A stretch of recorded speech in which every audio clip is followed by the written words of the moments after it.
Welcome again. Yesterday we have discussed about all the groups of protein that is involved in cell cycle regulation, like cyclin and CDKs, phosphatase and ubiquitin ligases. Now today we will further discuss this topic with the major members of this class of protein, and one more crucial mechanism, that is which is known as the checkpoint mechanism, which ensure the progression of the every step of the cell cycle. So now in this slide you can see the major inhibitory protein and protein ligases and the kinase and phosphatase which is involved in cell cycle regulation. ये जो index है वो बहुत ही important है. इसमें वो सारे inhibitory protein, phosphatase protein और काइनेजेस प्रोटीन दे रखे हैं जो कि सेल साइकिल रेगुलेशन में इन्वॉल्व होते हैं. आई रिपीट, काइनेजेस वो प्रोटीन होते हैं जो किसी टारगेट प्रोटीन में फॉस्फेट को ऐड करके उसको एक्टिवेट कर देते हैं. फॉस्फेटेज वो होते हैं जो फॉस्फेट को रिमूव करके प्रोटीन को डी एक्टिवेट कर देते हैं. और कभी कभार सेल साइकिल में किसी टारगेट प्रोटीन को पूरी तरह से डिस्ट्रक्ट या डिस्ट्रॉय भी करना होता है, तो उसके लिए स्पेशल प्रोटीन का एक ग्रुप होता है जिसको प्रोटियोसोम कहते हैं. जैसे यहाँ पर सेल साइकिल में मेनली जो है वो 3 प्रकार के प्रोटियोसोमल जो प्रोटीन डिग्रेडिव ग्रुप हैं वो यहाँ पर दर्शाए गए हैं. इस पर आप ध्यान दीजिएगा. देखिए ये SCF ये क्या करता है? The degradation of phosphorylated SIC1 और P27 to activates S phase cyclin CDK. देखिए इसका सेंस क्या है? जो S फेज साइक्लिन CDK है उसको इनहिबिट करने वाले ये प्रोटीन है. कौन? SIC1 and P27. जब तक हम इसको डिस्ट्रॉय नहीं करेंगे S phase cyclin CDK activate नहीं होंगे. तो इसका डिग्रेडेशन कौन करता है? So this degradation will be done by a group of ubiquitin protein ligases, that is SCF. Yesterday we have discussed what is ubiquitin protein ligase, the protein which tag the ubiquitin to the target protein, and ultimately the ubiquitin targeted tagged protein will goes to the process of degradation by the proteasomal complex. So here is the major role of SCF. तो हमारा जो S phase में cyclin CDK है उसको activate करने के लिए ये SCF जो है वो एसेंशियल है. Now come to the second ubiquitin protein ligase, that is APCC CDC20. ये क्या करता है?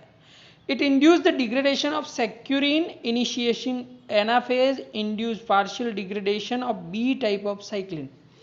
अगर इसको सरल रूप में कहें कि सेल साइकिल जब मेटाफेज में आती है और मेटाफेज से एनाफेज में जाना होता है, तो हम जानते हैं कि एनाफेज में या मेटाफेज में जो क्रोमोसोम है वो सेपरेट होते हैं. सेंट्रोमियर बीच से टूट जाता है, दोनों क्रोमोसोम सेपरेट होते हैं. या अगर मियोसिस में देखें तो दोनों होमोलोगस क्रोमोसोम भी सेपरेट होते हैं और अपोजिट्स पोल को जाते हैं. So this process of separation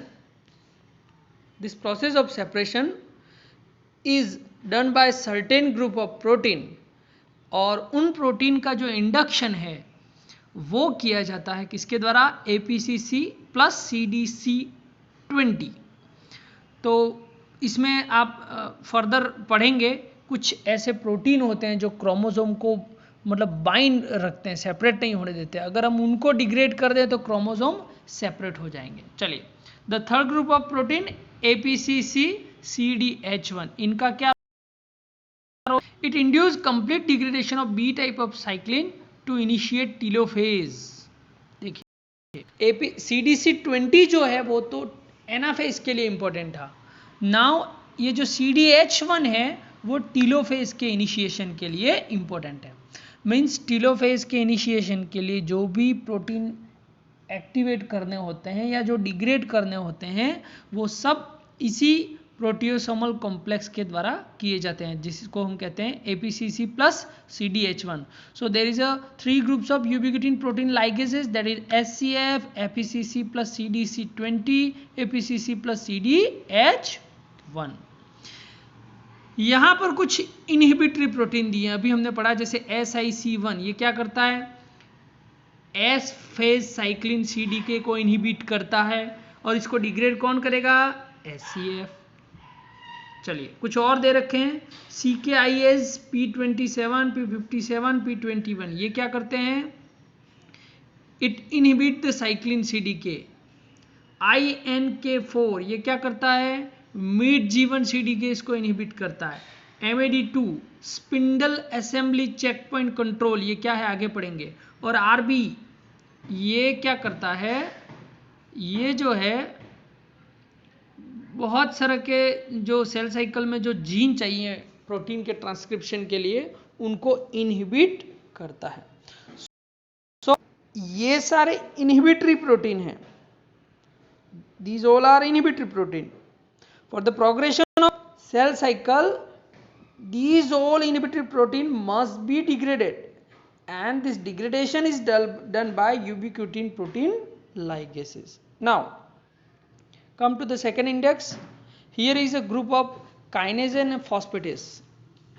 ये कुछ काइनेजेस प्रोटीन और फॉस्फेटेज दे रखे हैं, जैसे CAK kinase activate cyclin CDK, V1 kinase inhibit cyclin CDK, CDC25 phosphatase activate cyclin CDKs, CDC14 phosphatase, 25A phosphatase, 25C phosphatase. सब अलग अलग स्टेज में काम कर रहे हैं, आप देख रहे हैं.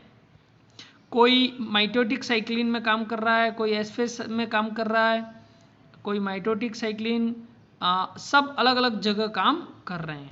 तो एग्जाम में ऐसा क्वेश्चन भी आ सकता है, list the major kinase and phosphatase which is involved in cell cycle regulation. तो आपको पता होना चाहिए कि ऐसे कौन से इनहिबिटरी प्रोटीन है, कौन से डिस्ट्रक्टिव प्रोटीन है, कौन से फॉस्फेटेज हैं जो सेल साइकिल रेगुलेशन में इन्वॉल्व होते हैं. नाउ अब आज जो हमारा मेन पॉइंट है that is check point mechanism. देखिए चेक पॉइंट क्या होता है, आपने देखा होगा जैसे ट्रांसपोर्टेशन रोड में भी हम देखते हैं कि जगह जगह पुलिस के चेक पॉइंट होते हैं.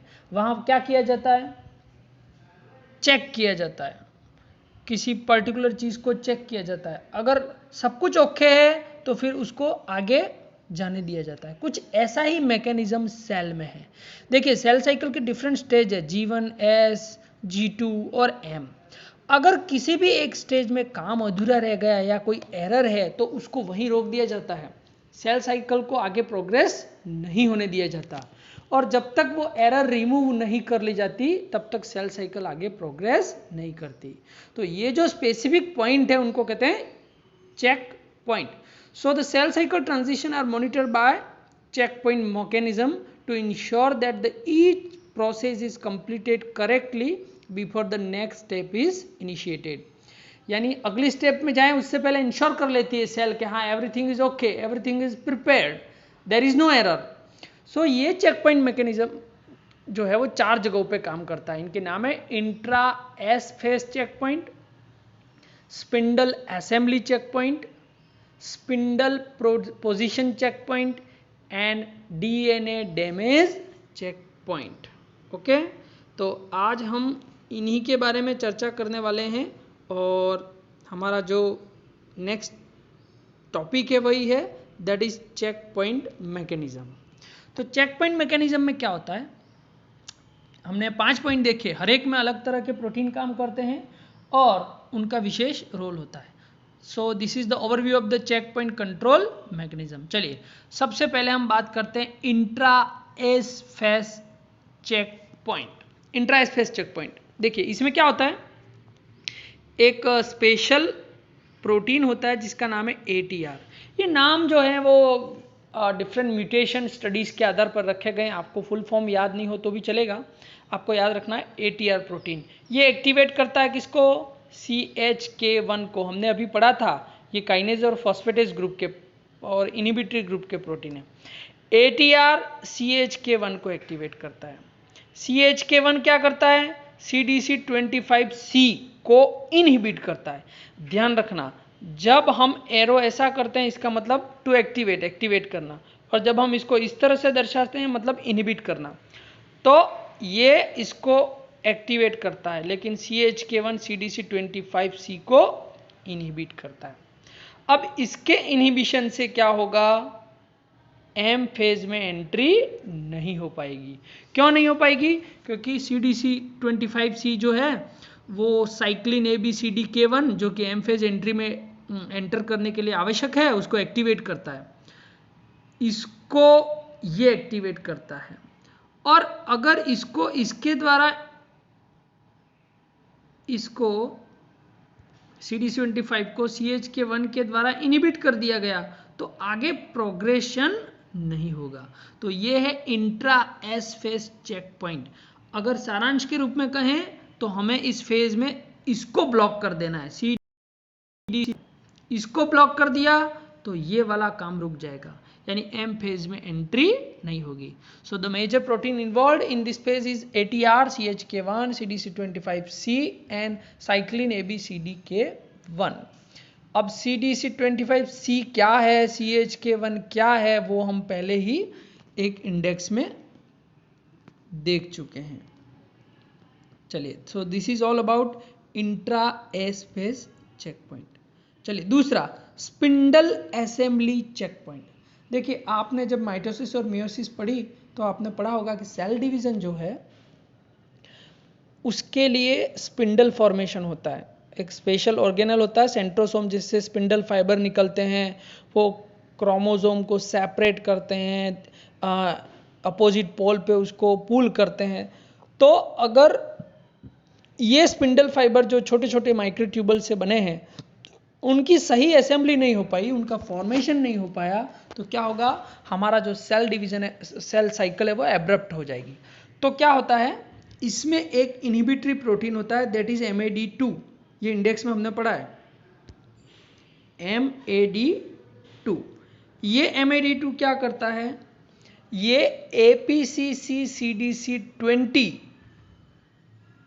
ये प्रोटीन जो है पहले हम पढ़ चुके हैं, ये एक यूबिक्विटिन काइनेज लाइगेज प्रोटीन है। क्या करता है? इसको इनहिबिट कर देता है। MAD2 इसको इनहिबिट कर देता है। इसके इनहिबिशन से क्या होगा? आगे का काम रुक जाएगा। क्यों रुक जाएगा? क्योंकि ये क्या करता है, क्रोमोसोम को एनाफेज में सेपरेट करना जरूरी होता है, लेकिन उसको सेपरेट करने के लिए क्या होता है, एक विशेष प्रकार के प्रोटीन होते हैं सिक्यूरिन, वो इसको सेपरेट नहीं होने देते हैं, जोड़े रखते हैं। तो इस सिक्यूरिन को डिग्रेड कौन करता है? APC CDC20। अब जब इसको ये MAD2 ब्लॉक कर देगा तो सिक्यूरिन डिग्रेड नहीं होगा। सिक्यूरिन डिग्रेड नहीं होगा तो क्रोमोसोम हमारे सेपरेट नहीं होंगे। क्रोमोसोम सेपरेट नहीं होंगे तो एनाफेज का प्रोग्रेशन नहीं होगा। ये जितने भी चेक पॉइंट पढ़ रहे हैं उसमें क्या हो रहा है, अल्टीमेटली हमको स्टॉप करना है, वो काम बंद कर देना है। क्यों? कहीं ना कहीं एरर रह गई है, डैमेज रह गया है, उस डैमेज को हमें ठीक करना होता है। तो ये है स्पिंडल असेंबली चेक पॉइंट, जो कहाँ काम करता है? एनाफेज से पहले, जो क्रोमोसोम को सेपरेट नहीं होने देता। और उसमें किसकी भूमिका होती है? MAD2 इनहिबिटरी प्रोटीन और APCC CDC20 यूबिक्विटिन लाइगेज की, जो अल्टीमेटली अपना इफेक्ट किस पर बताते हैं? सेक्यूरिन पर। Okay, now come to the third DNA damage check point, spindle position check point, जो कि टीलोफेज से पहले काम करता है। देखिए, इसमें क्या होता है, टीलोफेज के प्रोग्रेशन के लिए B टाइप ऑफ साइक्लिन का डिग्रेड होना जरूरी है, और इसको डिग्रेड कौन करता है? ये APCC CDH1 यूबिक्विटिन लाइगेज, ये हम इंडेक्स में देख चुके हैं। ये इसको डिग्रेड करता है, ये डिग्रेड हो गए तो टीलोफेज का प्रोग्रेशन होगा। अब ये जो हमारा कॉम्प्लेक्स है यूबिक्विटिन लाइगेज, इसको एक्टिवेट कौन करता है? CDC14, ये इसको एक्टिवेट करता है। लेकिन स्पिंडल पोजीशन चेक पॉइंट में क्या होता है कि इसको ब्लॉक कर दिया जाता है। अब ये ब्लॉक हो गया तो ये एक्टिवेट नहीं होगा, ये एक्टिवेट नहीं होगा, ये डिग्रेड नहीं होंगे, ये डिग्रेड नहीं होंगे तो टीलोफेज एक्टिवेट नहीं होगा। यानी ओवरऑल इस स्टेज में टीलोफेज के प्रोग्रेशन को रोक दिया जाता है। तो ये है हमारा third DNA damage check point, that is spindle position check point.